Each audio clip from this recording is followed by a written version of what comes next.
Welcome to new Twin Flame video. I wanted to do a video more focused on mission work because I've been feeling this shift lately. It's like I think that some of us are starting to be done with the part of the journey where we focus a lot on our when we focus a lot on the healing that needs to be done around relationships.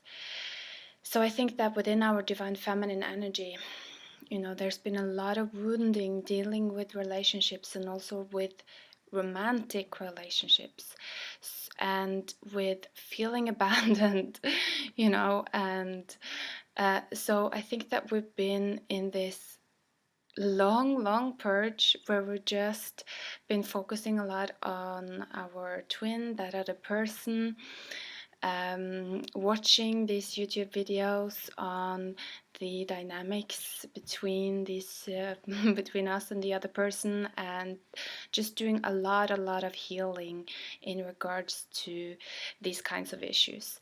But now at least for me, I'm feeling that I'm moving out of that. I'm feeling bored with that. It's like it feels like I'm done. I'm done with that aspect of the journey, and it excites me more to think about how I can, move forward with my mission work, what I could do to be of service, how I can really, start taking action steps, how I can conquer my fears and yeah, just get on my path more fully, move out of that hermit mode, and just move more into the world. So I wanted to start doing some readings, focusing more on mission and how the energies are kind of helping us specifically in regards to changing our mindsets around mission work and other things related to that. So for instance, abundance. And yeah, if you have any requests or any suggestions, please just let me know and I'll maybe include it in the next reading. But this time I asked specifically how the energies are currently benefiting our mission work, and I got here the Nine of Pentacles together with the Seven of Pentacles. So I hope you can see it. So first of all, two Pentacles cards, they're really talking about the physical world. Our perception also of the physical world, and maybe also our perception of our kind of personality, our physical presence, our human self, right? Because I'm getting that feeling, especially with the Nine of Pentacles, because the nines in the tarot, they are really talking about individuality, standing alone, kind of, but through that process of standing alone, being alone, really finding your own power from within, and also connecting with your own essence, your own knowing. So that's a very empowered energy that's not afraid of being alone. I mean, it's even kind of seeing the positive aspects of only having to kind of only having to answer to yourself. I just lost it a little bit there, but only having to answer to yourself. And I think that is part of the Nine of Pentacle energy, is that of not seeking validation from other people. And when we learn how to do that, we become very independent.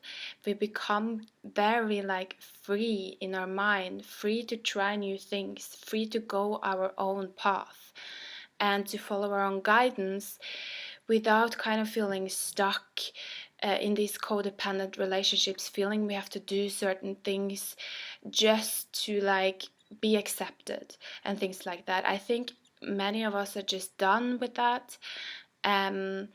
and we have expanded beyond that. The thing I do feel about this card, though, that can be a little bit of a challenge for many of us is that, having come out of this long kind of time of healing and of having to, in a sense, relive our trauma a little bit, and become very conscious of how much trauma we've had, or how many experiences we've gone through that has been kind of difficult and maybe in a sense damaging, because it has caused us a lot of pain. So I think that the challenge can be kind of coming out of that period where we have been very right to kind of, how can I say it, very right to acknowledge that pain and to acknowledge that, we've been treated in ways that, it wasn't fair.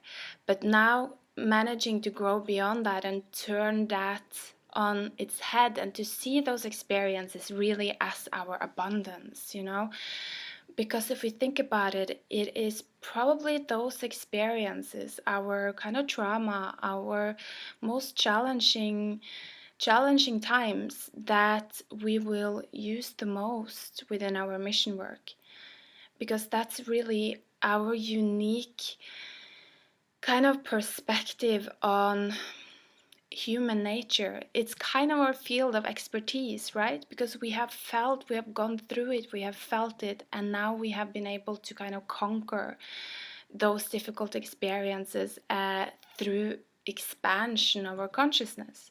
So we've seen these experiences from so many perspectives, from so many different levels of consciousness. And this is extremely valuable when it comes to helping other people and helping them also move through challenge. So I think that this Nine of Pentacles is really trying to encourage us to see our most difficult experiences as abundance, and to start thinking about how we can use that and how we are using that to help other people and to be of service. Then the next card is the Seven of Pentacles. And I don't know if you can see there are kind of lines here. So it's like going the same direction, the same direction, the same direction, and then suddenly making a change. So what I'm feeling here is that we're coming into some kind of realization, maybe experience, that will help us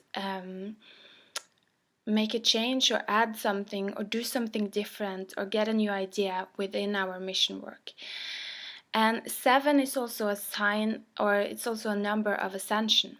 So it's kind of reaching that threshold when, it's, how do you say that again? It's like 1 + 1 isn't 2, it's like 3 or something like that. It's that threshold when things become a system, and so you reach a new level of opportunity. It's because it's so many different probabilities, so that it becomes a system of almost infinite opportunities, something like that. That's what I'm feeling here, is because we've reached a certain level and now something just clicks, and we just see everything from a new perspective that really helps us tweak our path, our mission work a little bit, that will be of much more of a benefit to us.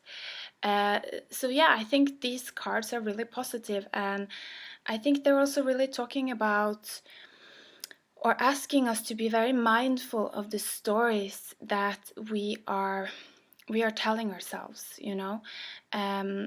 Make sure that they are empowering, and make sure that they're building you up and building up your confidence and helping you see how kind of beneficial you can be to other people, how much you can help them. And then start taking small action steps on that, moving forward, to testing yourself a little bit if you haven't been, is what I'm feeling here, because it is, about making some physical changes here, and that really, proving to be quite beneficial for us. Um, and then I can see it's getting a little bit dark, but I hope you can see still, because I have 2 more cards, and these cards, um, you know, because a lot of manifesting, or a lot of, I think, building our missions is also about kind of being open to receiving abundance as well. Because, of course, if we do have abundance, and we do kind of feel like we have some wiggle room, or some like opportunities to invest and to grow, it makes it easier for us to take some risks with our mission, and to make some bigger plans, and to expand and things like that. So I think it's important also to work on our mindset around abundance, and to make sure that we are clearing out any blocks that are preventing us from being open to abundance and attracting abundance. So I asked specifically about that, what can we focus on at the moment to kind of move our mindset towards a more abundant mindset. And so I got the 2 of Pentacles together with the King of Swords. And I think I want to talk about the 2 of Pentacles first, because this shows me that many of us, we're still in that kind of ascension cycle of purging and expanding, purging and expanding. So that really means that we are ascending, different aspects of ourselves. And so, I mean, luckily, it's not like we ascend all the aspects of ourselves at once, because I guess that would probably kill us. But we go through this process, ascending different aspects of ourselves. So we go through these cycles of experiencing negative emotions as a way of making us conscious of the underlying kind of beliefs, or assumptions, memories, whatever it is that is the root of these negative emotions, so that these can be kind of detected, observed, and through that observation, they start ascending. So with these cards, and actually with the King of Swords and this, it's saying that it's not so much about, at the moment, it's not so much about actively healing something, or actively trying to change something about ourselves. It's more about the art of observation, observing ourselves from a detached point of view in order to ascend these different parts of ourselves. And we, like I said, we will be guided through experiencing negative emotions. So whenever you feel some kind of triggering, some kind of pain, be aware, and try to find the root cause. And you don't have to do anything about it, you just have to observe it. It's really what this card says. And I must say, it took me so long to understand this, that I didn't have to work so hard to try to heal things. I was always really trying so hard to heal things, and then at one point I just realized that the only thing you really need to do is to observe, and to hold space, and to accept the emotion, kind of look the emotion in the eye, and see what is creating that emotion. And over time, it will just ascend itself. You don't have to try to sit there with 1,000 affirmations or whatever. I mean, it almost feels like that made it worse. And so I feel like with these cards, it's just really about trying to cultivate that observant mindset. And I mean, if you're not already meditating and doing that kind of meditation, I'm sure that this will benefit you a lot at this time. Because when you are doing that in meditation, so just sitting in meditation and, for instance, observing your emotions, or kind of like scanning your body and seeing if there's any emotions anywhere, and just observing them, or just like observing the stream of thoughts you're having. When you're teaching your brain how to do that, you slowly become able to have that kind of a mindset like all the time. Um, Maybe not in like extremely like challenging situations, but most of the time, throughout your day. And this will help you to really quickly detect anytime there is some kind of trigger, so that you can become observant of the underlying reason, and then you can be very much more effective in your ascension. And you can go through that ascension process quicker than if you were to react to every kind of trigger or emotion that you have, because you're not aware, or you're not able to hold the level of detachment. So yeah, I think that we're still going through a little bit of an ego death in regards to this, or like an ego expansion, becoming aware of our beliefs that are rooted in lack instead of abundance. Um, um, but yeah, I feel like that was actually what I wanted to say with these cards. So definitely let me know if you have any more suggestions on like how I can approach these kinds of readings, and if it was helpful to you. So yeah, talk to you soon. Bye.